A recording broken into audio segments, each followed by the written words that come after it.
On Omar's play, can you talk about the level of difficulty as a receiver to make that kind of catch? That catch was probably the craziest catch I've ever seen in my entire life. I mean, to that body control that Omar has is just unreal. Like it was, I can't even put it into words. It was crazy. We'll go Matt on the left and then Joe. Is Fernando ever not that optimistic and hyped up? Are there any times where it's almost like he's on autopilot, he's got one speed? I mean, how is he behind the scenes with you guys? I mean, I'm roommates with Fernando too, so him and his brother, and they're first of all, they're great people. Their families are great, and really they're always positive. Even at the house, they're always, if somebody's having a bad day, they're always cheering you up. They're honestly just great people. We'll go Joe on the left and then Daniel. How much do you feel you've grown this season to come in with Surratt's out and make plays like the toe drag, the deep post, everything that went into this game?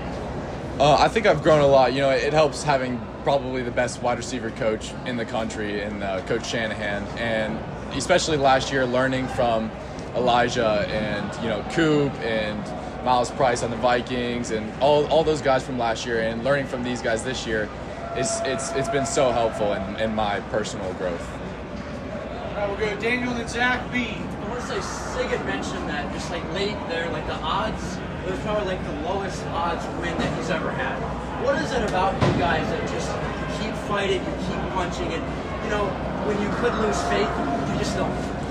I mean, Coach Sig is always teaching us never too high, never too low, which we take to heart, and it's especially good in games like this when like you said, we have these very low odds.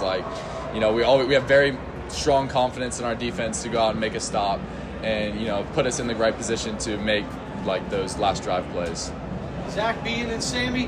What makes you confident in a situation like that last drive? What makes you confident in Fernando as a quarterback? Why is he able to get it done? I mean, like I said, Fernando is probably the best quarterback in college football, and I think that all the hard work that we put in the offseason led to this exact moments and all the extra work that we put in.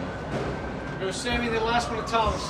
Charlie, your first catch was the long one that set up the first touchdown. Can you take us through that? It looked like they were playing man and blitzed a lot. Did you guys take advantage of that there? Yes, sir. So, we after the first couple drives, we saw what they were running, and we had this game plan put in, and we took advantage of it. All right, Thomas, last one.